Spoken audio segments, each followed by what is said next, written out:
Hello and welcome to Firearm Freedom. This is going to be another First Impressions video. In today's First Impressions video, we are taking a look at the Bergara B14 HMR. Man, I am finally diving into the bolt-action rifle world here on Firearm Freedom. A lot of people were a little bit confused when I posted a picture of this rifle, and they assumed that this was the very first bolt-action rifle I have ever owned here on the channel, and that is not the case, although I guess you could say it is one of the first real deal bolt-action rifles that I've owned. Here in Pennsylvania, as you guys could imagine, and those of you that live in Pennsylvania know exactly what I mean, it is very difficult to find an area that you can shoot past 100 yards. Most of the ranges around here are 50 and 100, and that's the reality of it, at least in my part of Pennsylvania that I'm in. It is not very often that you're going to find a range even past 200, let alone 500, 600, or out to 1,000. There are a few in Pennsylvania, but man, that would take a lot of dedication to drive from where I'm at out to those ranges just to shoot past a few hundred yards. So because of that reason, I really didn't see a lot of practical purpose in having a very capable long-distance bolt-action rifle. All the ranges that I have at my disposal, all of my AR-15s, AKs, and the like are more than capable of hitting very accurate shots out to those distances. So I really was never that interested in getting a bolt gun. But regardless, this is my first go, not entirely in the bolt gun world, but in the .308 bolt gun world. And this is something that I've been thinking about for a long time. And I gotta say, guys, after my first range day with the Bergara B14 here, I think I found my new addiction at the range. This all started, surprisingly, when we got a Remington 700 SPS Tactical at the shop that I work at. I was looking at that gun, and that was one of the newer Remingtons, so I was very, very curious to see how the quality control improved after the bankruptcy and now that the new company owns it and everything like that. And it was really not that great out of box, but I just saw it. I always loved the look of the older Remington 700 tactical rifles. I just think they look really cool, and they always had kind of a soft spot in my heart before Remington got the cancerous disease that is Freedom Group, and those were always cool rifles to me.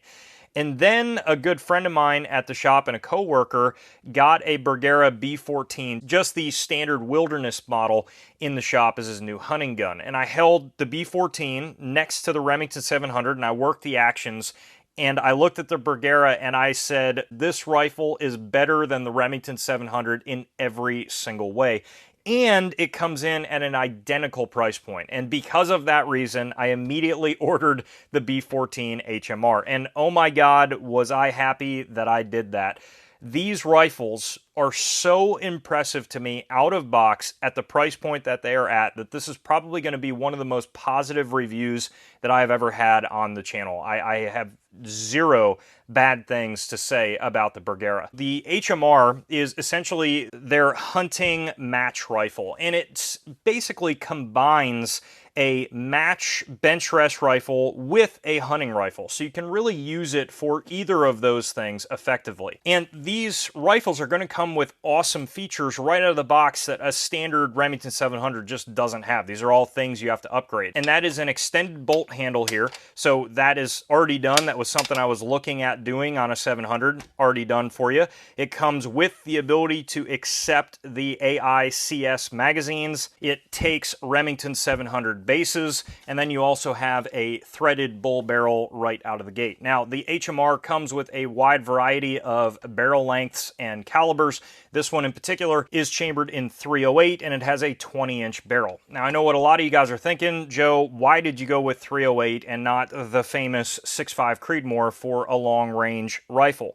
Well, again, as you guys heard me mention, Pennsylvania doesn't have that much long ranges available to me. So The chance of me ever bringing this rifle to 1,000 yards is slim to none, and quite frankly, 308 at 1,000 yards and in is a very, very capable caliber, and on top of that, I can actually buy 308 in quantity right now, and 6.5 Creedmoor, that's just not the reality of that caliber in the current ammo shortage. So it made choosing the caliber very easy to me. If we were in different times, different ammo availability, I might be saying something different, but this one's in 308.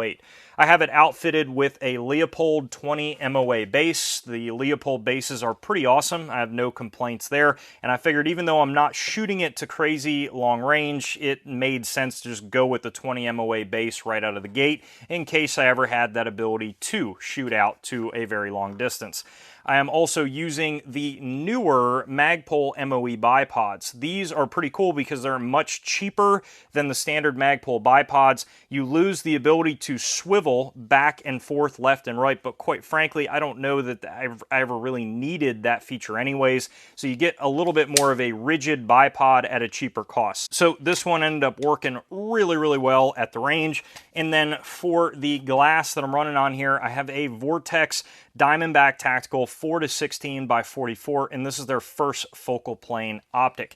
I had absolutely no complaints about this optic. I think for the money, if you're looking for an affordable but incredibly practical optic, the Diamondback series is phenomenal from Vortex. I had no issues with glass clarity, and this worked great. The rings that this rifle is sporting is just some standard Burris rings, and they're very, very, very overbuilt, but they're pretty solid rings for the money. Now, for the suppressor, I am running a very old school AAC Cyclone suppressor. This guy is coming in at 9.5 inches. It is a solid steel suppressor. It is very, very heavy. You absolutely know you have this on the end of your rifle, but I have to say this is one of the most quiet 308 setups I have ever shot in my life. As far as hearing safe, this was laughably quiet. It sounded like a 22 long rifle at the ear, and guys, I'm not exaggerating at all. It was that quiet.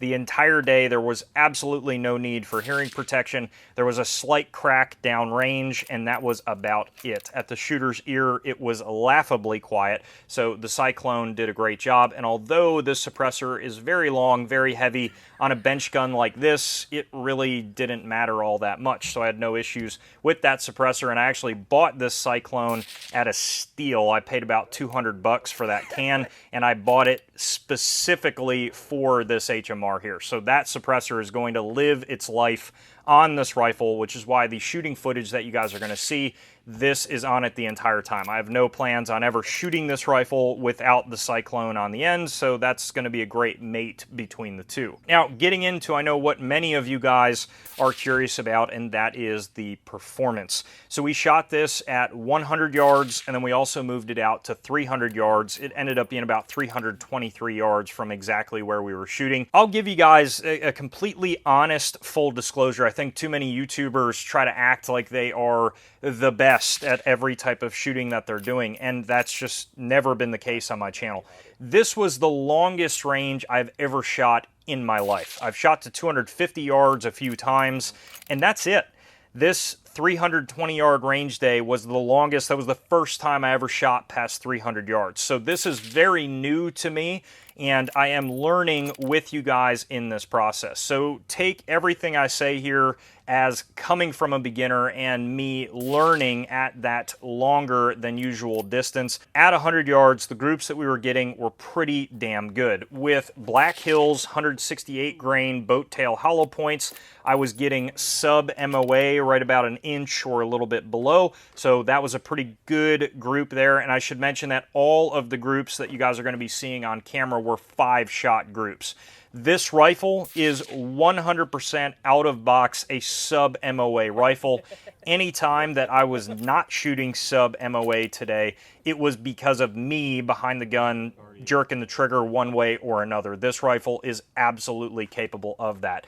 So as far as the 168 grain, it liked that a good bit, although for the price of this ammunition coming about $34 a box, I don't know how frequently I'm going to be stocking up on this just because it didn't shoot worlds better than just standard ball out of this rifle. So because of that reason, I don't know. We'll see. I shot a lot of this American Eagle XM80, which is just standard military ball ammunition, and it did not do bad at all out of the Bergara. So that was really cool. The 149 grain XM80 shot a little bit over MOA. It was about like maybe 1.25 inches, which for standard ball ammo, I'll take that any day of the week. That was pretty solid at 100 yards. And then we also had, thanks to a donation to the channel, some of this older South African 308 ammo, and this ranged from 1978 to 1984, somewhere around those time periods.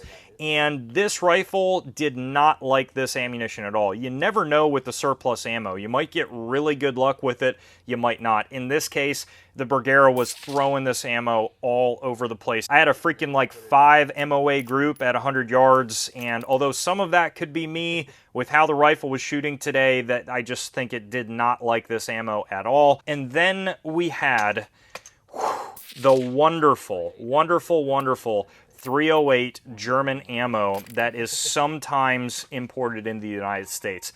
I got really, really lucky, and the last gun shop that I worked at, we had a pallet of this come in, and I remember it being $9 a box back in the day. It's a little bit of an interesting Berdan primed 308 cartridge where you have this almost nickel-plated bullet there, and that's kind of what you can recognize this ammo by. And every single person that I've talked to that has bought this German 308 ammo has raved about the accuracy of this ammo through whatever 308 you're shooting it through, and that was no different through the HMR. This ammo is disgustingly accurate. It's 148 grain 308, and at 100 yards, I was putting it through the same hole. I was really, really bummed out because I had 4 rounds that you guys are going to be seeing on camera through essentially the exact same hole at 100, and then I pulled the freaking last shot, and it sent it to just over about 1 inch with that 5-shot group. But guys, that ammunition is absolutely phenomenal out of this rifle. So I'm going to be buying a good bit more of this. I have a lot of rounds on tap with this, but quite frankly, I didn't want to shoot that much of it because, again, it's kind of harder to find surplus ammo, but that ammunition is phenomenal. So moving forward, I'm probably going to primarily shoot XM80 through this, and the German stuff, if I can afford to buy 1 or 2 boxes of this Black Hills, I will. But again, for the price of it, it wasn't like it was worlds different than the other ammunition I was shooting, and I just don't know if it justifies it. Now, when we took it out to 300, that was where this rifle really started to impress me. We shot 2 groups that you guys are going to see on camera. One of those groups was with the Black Hills, and this was a 3-inch group at 300 yards. So at 100, that's a sub-MOA rifle, and I am very, very pleased with that. And this Black Hills actually did the best downrange at 300 compared to everything else we were shooting that day. So the rifle had absolutely no issue at all printing a 3-inch group at 300 yards, and that was, again, the first time I was ever shooting at 320 yards, so keep that in mind. A lot of that could be shooter error. And then on top of that, this German ammo did about a 4-inch or so group at 300 yards, so not bad at all for $9 a box German surplus ammo. That's pretty freaking phenomenal. If I remember right, this ammo that Century was importing for a while was actually Germany's like match grade marksman ammo, so that could be obviously, of course, why it's shooting so well. Trigger in this gun is phenomenal. The bolt absolutely slides like glass. I mean, it's unbelievable how smooth this rifle is, and the retail comes in at about $9.99. For that value, already coming with a half aluminum, half synthetic chassis, that's just out of this world, the value that this rifle has. So I cannot recommend the B14 HMR more. It is just phenomenal. Everything about it is incredible. If you guys have any other questions about this rifle or anything else on the channel, please throw them down below in the comment section. You guys know I absolutely will get back to you. While you're down there, check out that description for ways to support the channel. And as always, stay tuned for more great videos coming soon.